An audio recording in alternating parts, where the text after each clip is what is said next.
ঢাকা 13 নম্বর আসন। এটি একটি খুবই গুরুত্বপূর্ণ আসন। মোহাম্মদপুর, আদাবর এবং শেরেবাংলার কিছু অংশ নিয়ে এই আসন গঠিত।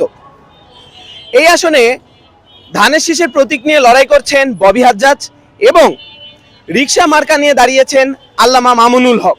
আজকে আমরা জানবো যে এই ঢাকা 13 আসনের জনগণের মতে কে এগিয়ে আছে এই ভোট প্রচারণায়।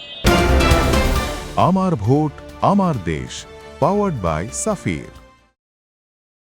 কাকে সমর্থন করছে জনতা?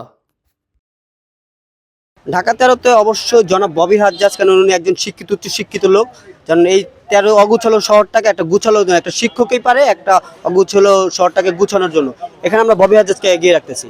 আমাদের এখানে যে যারা প্রতিদ্বন্দ্বী হিসেবে দাঁড়িয়েছে তার মধ্য থেকে আমরা আল্লামা মামুনুল হককেই এগিয়ে দেখেছি এবং যারা দরিদ্র, যারা অসহায়, যারা বস্তি এবং যারা উচ্চ সকল লেভেলের মানুষ তাকে সাপোর্ট করছে।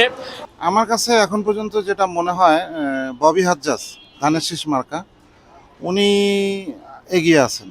ঢাকা 13 নম্বর আসনে আমি আল্লামা মামুনুল হককে এগিয়ে রাখবো। এখন প্রার্থী হিসেবে তো আমি মামুনুল হককে আগায় রাখবো। মামুনুল হক আমি মনে করি যেহেতু সে শিক্ষাগত যোগ্যতা এবং সে একজন বিখ্যাত আলেম, মামুনুল হক এগিয়ে আছে। মনোনীত প্রার্থীর কাছে জনতার প্রত্যাশা কি কি? পুরো মোহাম্মদপুর এলাকাটা যে নবীর নামকৃত একটা এলাকা, কিন্তু এই এলাকাতে যে পুরো বাংলাদেশ ব্যাপী যে একটা ফেমাস এলাকা সেটা হচ্ছে চুরি, বাটপাড়ি, রাহাজানি, ছিনতাই। তো এটার দিকেই উনি আর কি বেশি ফোকাস দিবেন এবং আমরাও চাই যে এত সুন্দর একটা নামের এলাকা কিন্তু কর্মগুলো সবই হচ্ছে তার বিপরীত। তো আমরা চাই যে নামটাও যেমন ভালো, এলাকার মানুষ এবং সকলে মিলে এমন ভালো একটা সমাজেই এবং পুরো বাংলাদেশের মধ্যে যেন ঢাকা 13 একটা মডেল হয়ে যায়।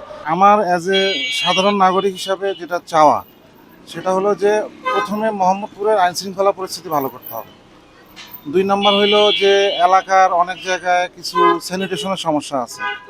মনে করেন এই যে কাটাসুর, কাদেরাবাদ হাউজিং, এরপরে আপনি তাজমহল রোডের আশপাশেও দেখেন যে স্যানিটেশনের একটা বিশাল প্রবলেম আছে। এগুলি সাধারণ মানুষের জন্য একটা ডিমান্ড, তারা চায় যে এই জিনিসগুলি ঠিক থাক। আপাতত এর বেশি কিছু আমি আসলে এখানে আমার দৃষ্টিতে আমি দেখি না।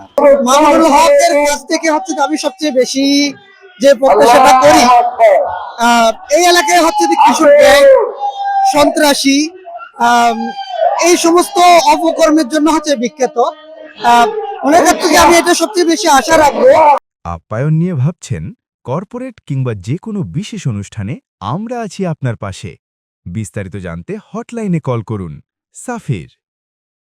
এই এলাকার মানুষ যাতে খুব সুন্দর সুস্থভাবে চলাফেরা করতে পারে এবং সবার নিরাপত্তা যাতে উনি নিরাপত্তার দিকটা যাতে উনি দেখেন, সেটা আমি সবচেয়ে বেশি প্রত্যাশার দিকে প্রত্যাশা করবো আর কি মামুনুল হকের কাছ থেকে। প্রত্যাশা সর্বপ্রথম মোহাম্মদপুর থেকে একজন সন্ত্রাসের আঁকড়া, সর্বপ্রথম হচ্ছে সন্ত্রাস থেকে সবাই মুক্ত চায়, হাইজাগার টেন্ডারবাজি থেকে মুক্ত চায়। শুধু এইগুলো এবং আমাদের নারীরা যারা আছে চাকরিজীবী, গার্মেন্টসে শ্রমিক চাকরি করে, তারা বাসায় যেন নিরাপদে ফিরতে পারে, সে নিরাপত্তা চায়। এটুকু আমরা আশা করি। কিন্তু চিন্তা যেন না হয়, এখানে যেন পুরানটা যেন ভালোভাবে চলে, পুরানো আইনে যেন এই 13 নম্বর আসনটাকে যেন ঠিকমতো চালাতে পারে, চিন্তায় রাজধানী এগুলো সন্ত্রাস যেন না থাকে। ঢাকা 13 বড় সমস্যা হচ্ছে কিশোর গ্যাং, মাদক, ভূমিদস্যু এবং কিছু কিছু জায়গায় জলবদ্ধতা আছে। এগুলা উনি কাজ করবেন, ইতিমধ্যে উনি কাজ শুরু করেছেন আমরা যতটুকু জানি। তো এই জন্য আমরা আশাবাদী উনি 12 তারিখে বিপুল ভোটে জিতবে। এই নির্বাচনে গণভোটে আপনি হ্যাঁর পক্ষে নাকি নায়ের পক্ষে? আমি এখন পর্যন্ত হাতে আছি। তো গণভোটের পক্ষে আপনার রায় কি? পক্ষে নাকি বিপক্ষে? না, আমার পক্ষে। এটাকে হ্যাঁ ভোট দিতে হবে এবং আমি এটা আরো আহ্বান করবো বাংলাদেশের যারা শুনছেন দেখছেন তারা যেন সকলে হ্যাঁ ভোট দেন। গণভোটের পক্ষে আমার রায় অবশ্যই হ্যাঁ, কারণ হচ্ছে এটা পরিবর্তনের রায় এবং হচ্ছে যে সংস্কারের রায়। গণভোটে দেশের স্বার্থে অবশ্যই হ্যাঁ। আমি হ্যাঁ পক্ষে, আমাদের দলও হ্যাঁ পক্ষে, এই জাতীয়তাবাদী শক্তি সবাই হ্যাঁ পক্ষে।